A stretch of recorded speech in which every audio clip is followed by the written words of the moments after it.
Farafa'al muhaddis sautahu wa rafa'tu sauti ma'ahu wa jami'un nas. Kemudian tahu-tahu sang kiai yang sedang berkhutbah tadi tahu-tahu membaca sholawat sekeras-kerasnya untuk Rasulullah Muhammad Sallallahu Alaihi Wasallam. Secara refleks saya ikut-ikutan, artinya nggak sengaja. Secara refleks saya ikut-ikutan baca sholawat. Dan bukan hanya saya, semua yang datang itu semuanya ikut mengeraskan suaranya membaca sholawat untuk Rasulullah. Fahufirolana bidzalikal yaum. Dan berkah hari itu, pengajian yang saya datang karena tidak sengaja tadi itu, ternyata semua orang yang datang di malam itu, di waktu itu, semuanya mendapatkan ampunan dari Allah Subhanahu wa ta'ala. Makanya lah kadang-kadang kita enggak, kita sholawatan nunggu kalau ada undangan acara sholawat, enggak. Kita semua pasti sangat banyak kesalahannya, pasti banyak sekali dosanya, pasti banyak sekali kekeliruannya. Tapi tenang saja, kata Rasulullah, man shalla alayya hina yusbih 10 marat wahina yumsi 10 marat lahiqathu syafaati yaumal qiyamah. Sampeyan itu tolong melatih diri, nggak usah berat-berat wiridannya, nggak usah berat-berat. Sampeyan itu tolong kalau pagi habis subuhan, di sini subuh jam berapa? Jam 5 ya, tapi sampeyan subuhannya jam berapa? Setengah 10. Oke lah, oke, jenengan oke, setengah 10 lah katakan begitu ya. Pokok jenengan bangun kemudian segera subuhan. Setelah subuh jenengan baca sholawat. Enggak usah panjang-panjang, sudahlah, terserah, bebas, mau sholawat apa saja bebas. Sallallahu alaihi Muhammad, sallallahu alaihi Muhammad. 10 kali. Kemudian ba'dal asri 10 kali. Dipastikan, ini kata Rasulullah ini. Saya pastikan semuanya akan mendapatkan syafaatku nanti hari kiamat. Moga-moga Rasulullah berkenan untuk menyafaati kita semua. Makanya sudah tenang saja. Faman kana misli mudhniban wa muqassiya fajahu Rasulillahi qad jabaron naqsa.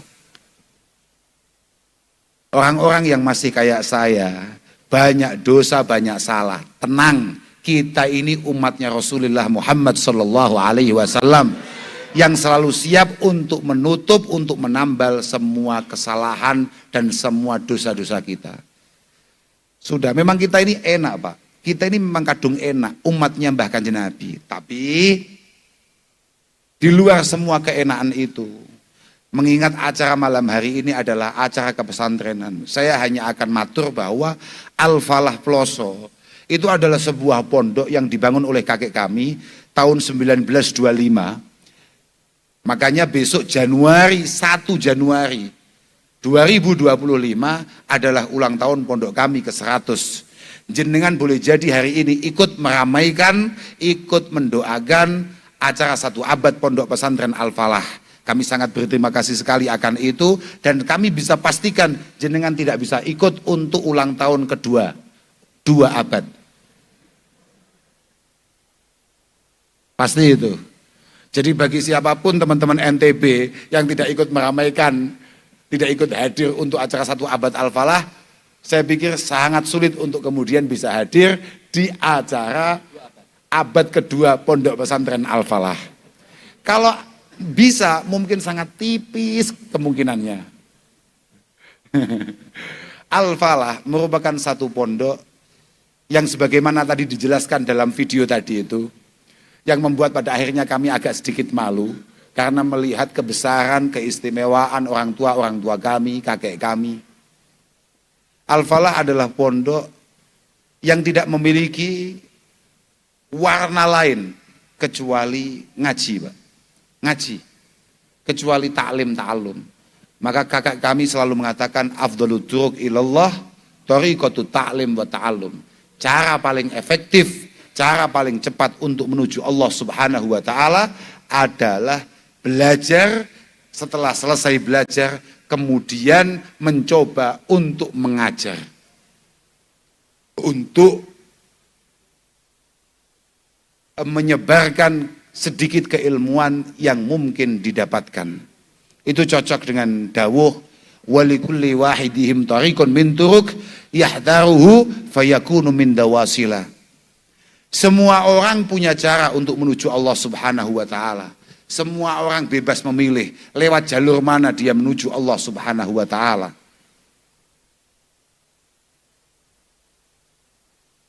Masing-masing diperkenankan, yang penting semuanya sesuai aturan Rasulullah Muhammad sallallahu alaihi wasallam.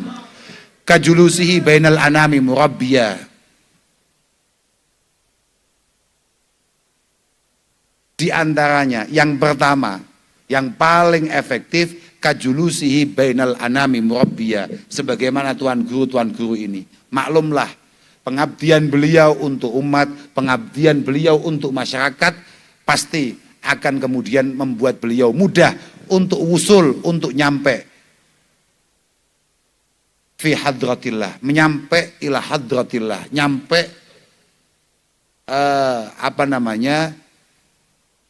tujuan, yakni ridho Allah Subhanahu wa taala.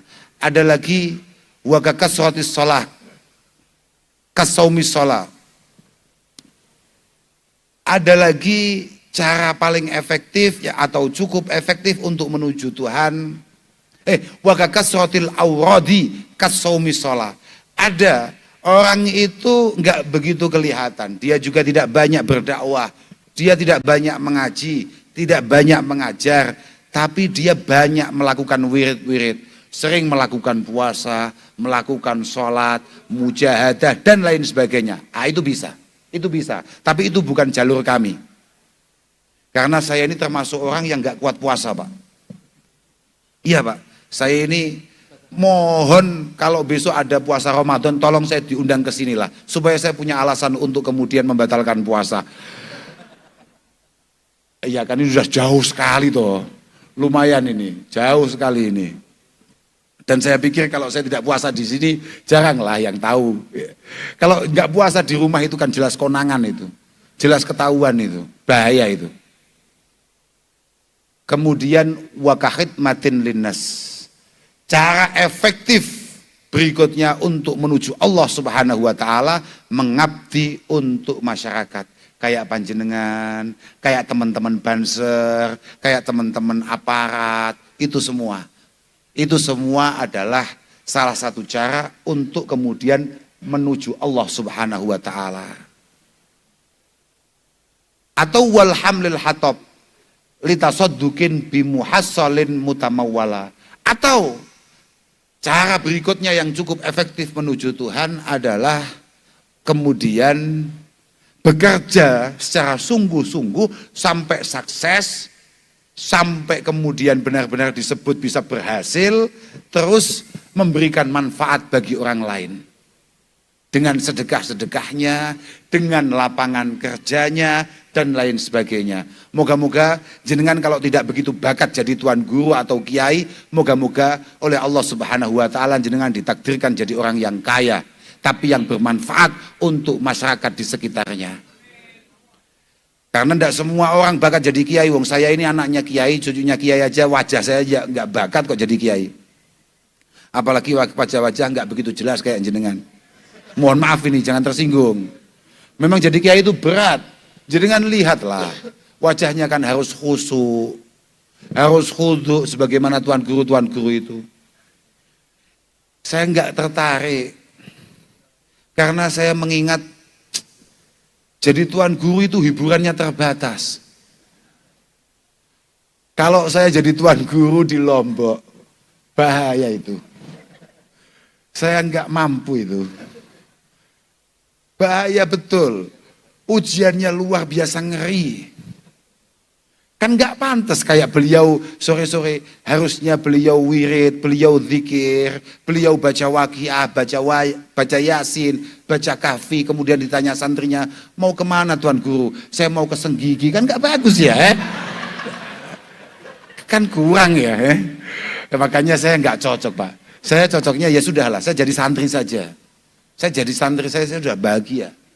Santri itu bahagia, santri itu, sudah. Dan memang tidak ada bagi santri hal yang paling membahagiakan melebihi menjadi santri itu sendiri.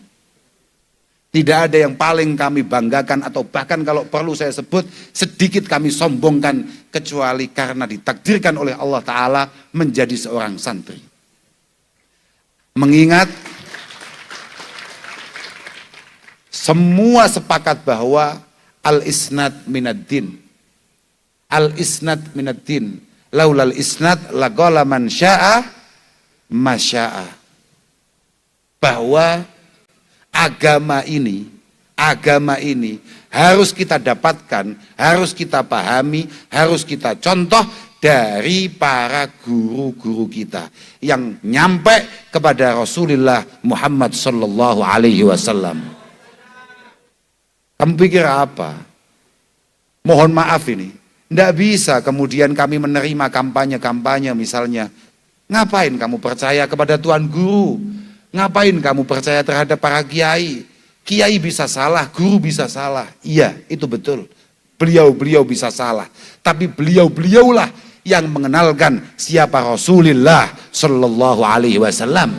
Beliau-beliaulah yang mengenalkan kepada kita semua bagaimana Allah Subhanahu Wa Taala Jalla wa Ala. Laulal ulama ma'araftul anbiya wa laulal murabbi ma'araftu rabbi. Tanpa beliau-beliau para ulama maka kita tidak akan pernah kenal siapa para nabi. Tanpa para murabbi, para pembimbing maka kita tidak akan pernah kenal Allah Subhanahu wa Ta'ala. Apapun al-qiraah wal ilmu sunnatun ya'khuduhal asahir anil akabir. Laulal isnad laqala man syaa masya. Sama, akhirnya sama.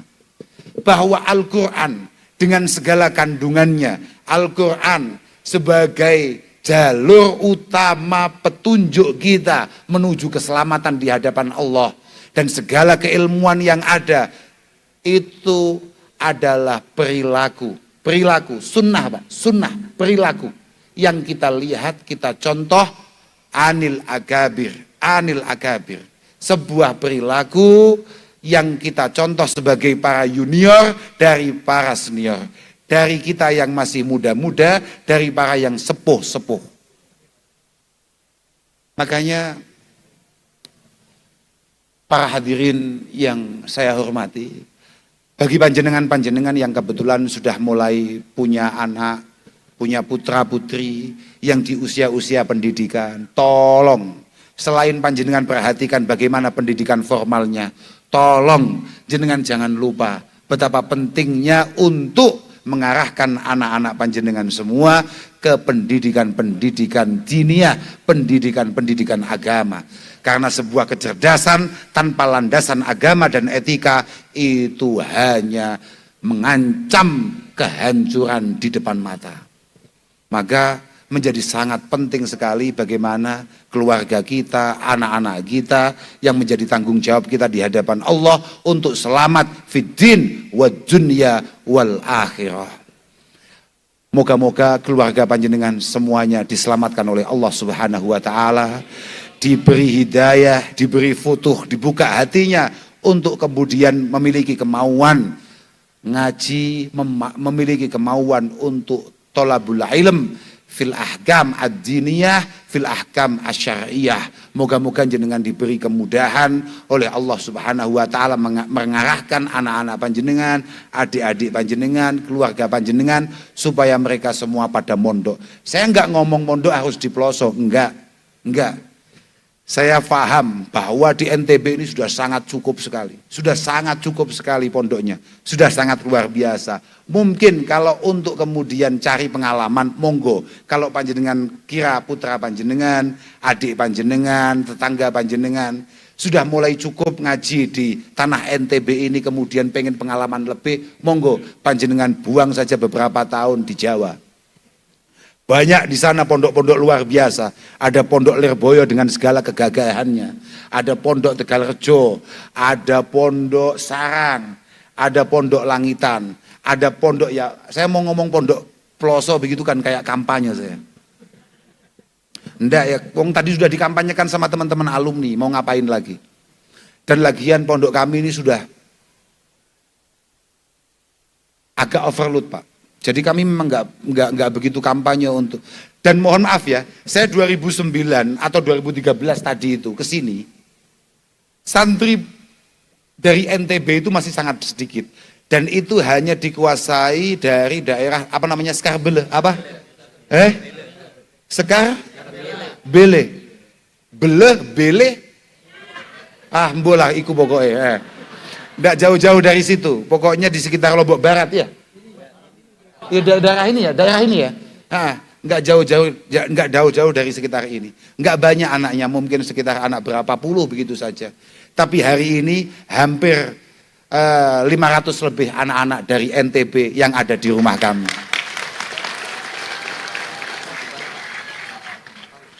Oh, itu kewajiban jenengan. Jenengan jangan ikut tepuk tangan saja.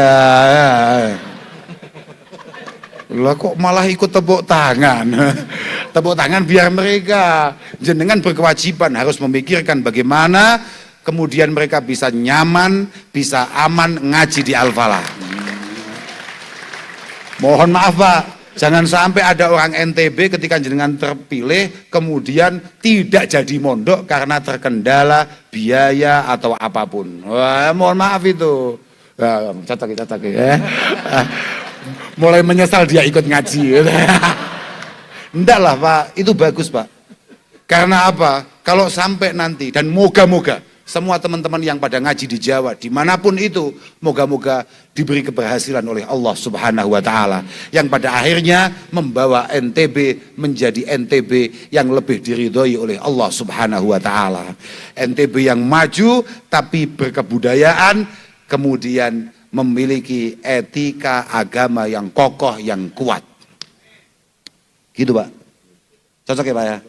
Lalu Muhammad, namanya sudah ada Muhammadnya Pak. Sulit masuk neraka jenengan. Gitu? Angel. Orang itu angel. Angel itu apa kalau bahasa Lomboknya? Sengke. Oh Pak, wah top ini. Iya Pak, waduh. Iya Pak, sudah. Jangan memalukan nama Muhammad dengan kesalahan-kesalahan yang tidak perlu loh Pak. Loh iya. Mohon maaf ini Pak, kan ya nama itu kan sebagaimana doa. Kenapa Rasulullah Muhammad itu dikasih nama Muhammad? Karena satu ilham yang diberikan kepada kakeknya. Supaya kemudian semua perilakunya, semua langkahnya akan terus mendapatkan pujian fil ardi was sama, di bumi, di langit. Maka nama ini sangat luar biasa, hebat dan beratnya. Makanya jangan harus ingat setiap mau atraksi, ingat. Seneng aku di konco anyar.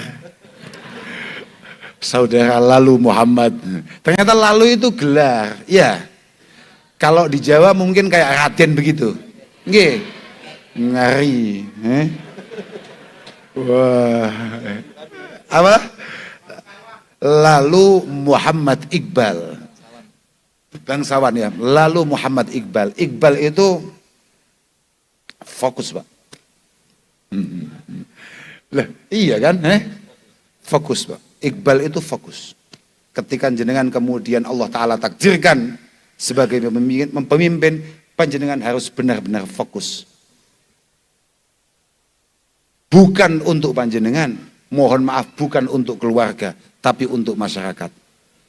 Ini terakhir nih Pak, langsung pulang ini habisan nih. Ketika Sayyidina Umar bin Abdul Aziz dilantik. Loh, ya benar ini benar ini. Ketika Sayyidina Umar bin Abdul Aziz dilantik, malamnya tahu-tahu di rumah keluarga itu penuh tangis, Pak. Penuh tangis. Akhirnya masyarakat bertanya, itu kenapa? Dilantik sebagai pemimpin, presiden loh Pak. Khalifah ini Pak, bukan hanya gubernur Pak, khalifah. Amirul Mukminin, pemimpin semua orang Islam di seluruh dunia kala itu. Harusnya ini kan jabatan yang sangat prestisius, yang sangat membanggakan. Tapi malamnya keluarga itu penuh tangis. Ternyata pada akhirnya besoknya mendapatkan jawaban dari orang rumah, dari aspri-aspri itu, dari ordal, mendapat jawaban ternyata malam itu juga Sayyidina Umar bin Abdul Aziz menawarkan dua hal yang sangat berat. Akan ikut kami, jadi istrinya kebetulan banyak Pak. Jenengan jangan. Nah, sekap, satu saja sudah. Karyanya yang banyak, istrinya satu saja. Wong saya yang gagahnya begini aja setia loh Pak.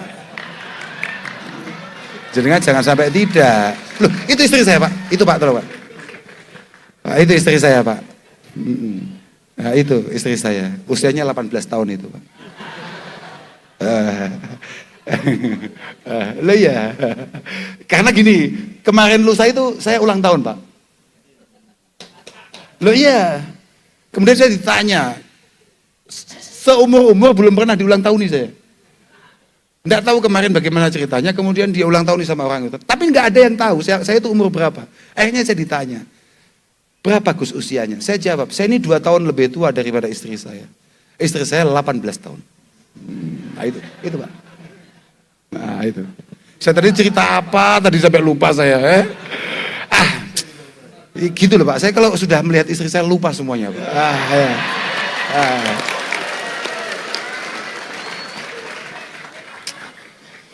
Apa tuh, aku mau cerita apa? Oh Sayyidina Umar.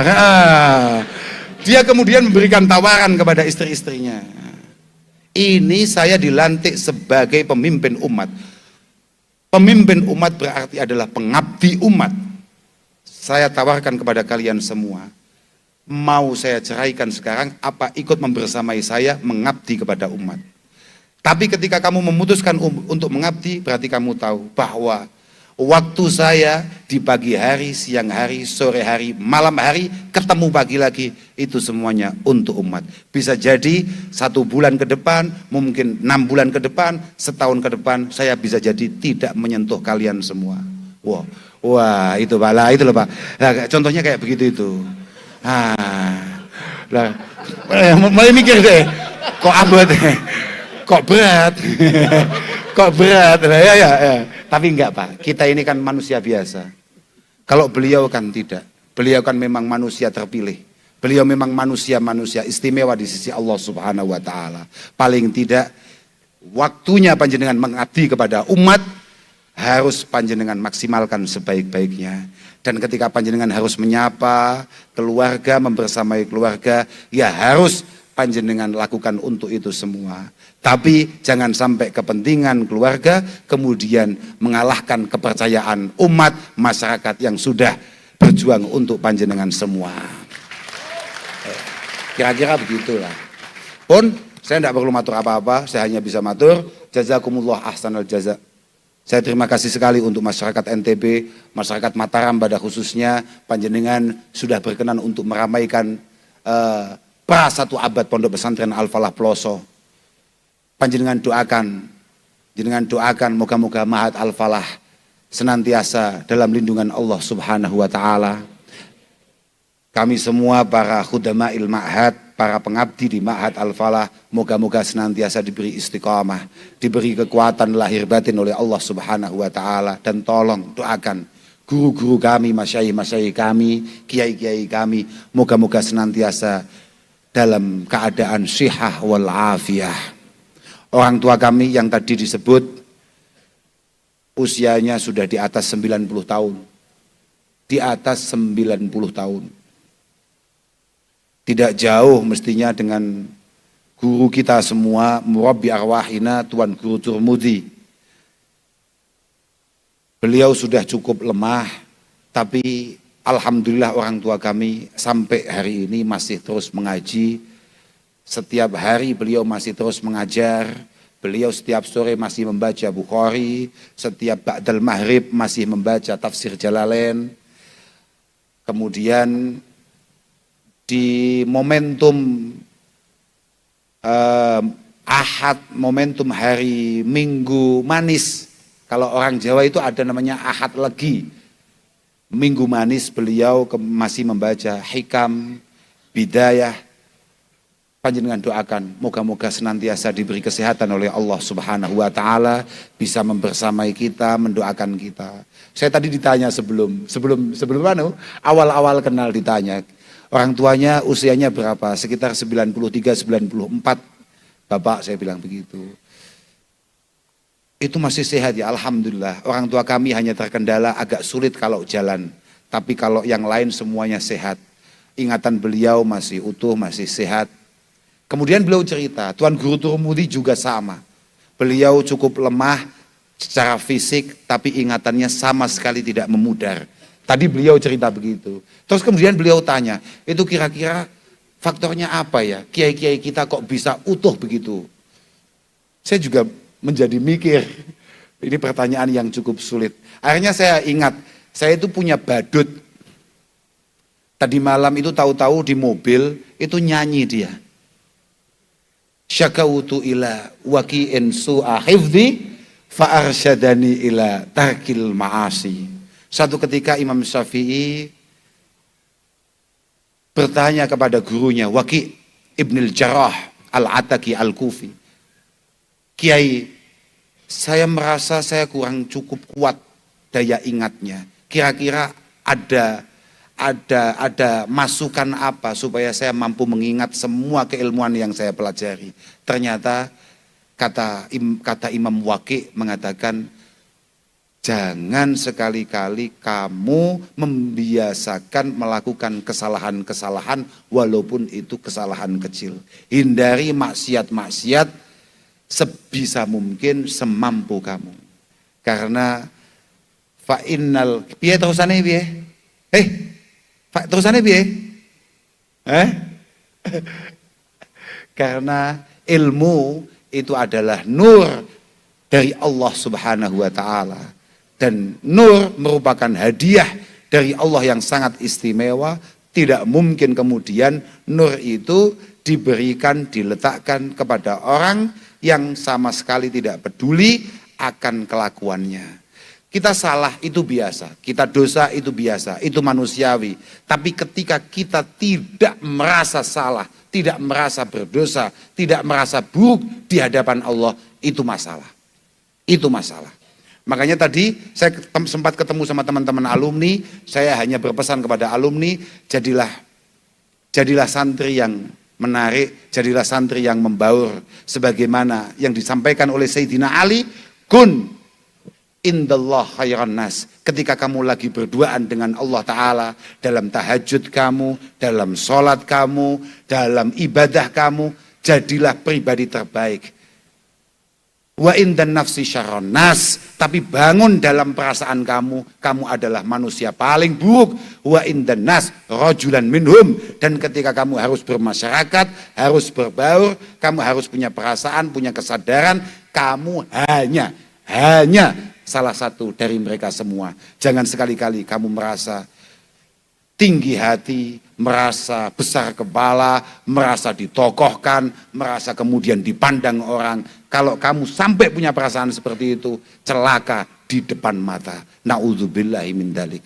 Sudah, saya pikir itu yang bisa saya sampaikan. Saya terima kasih. Jazakumullah ahsanul jaza. Saya mohon maaf segala kesalahan, saya mohon maaf sudah banyak merepotkan semua pihak saja, khususnya teman-teman alumni, teman-teman muhibbin, para wali santri yang sudah habis-habisan untuk menyiapkan acara ini. Kami serombongan benar-benar meminta maaf atas semua kesalahan yang kami lakukan, kerepotan yang kami lakukan. Akhiran wal afu minkum. Wassalamualaikum warahmatullahi wabarakatuh.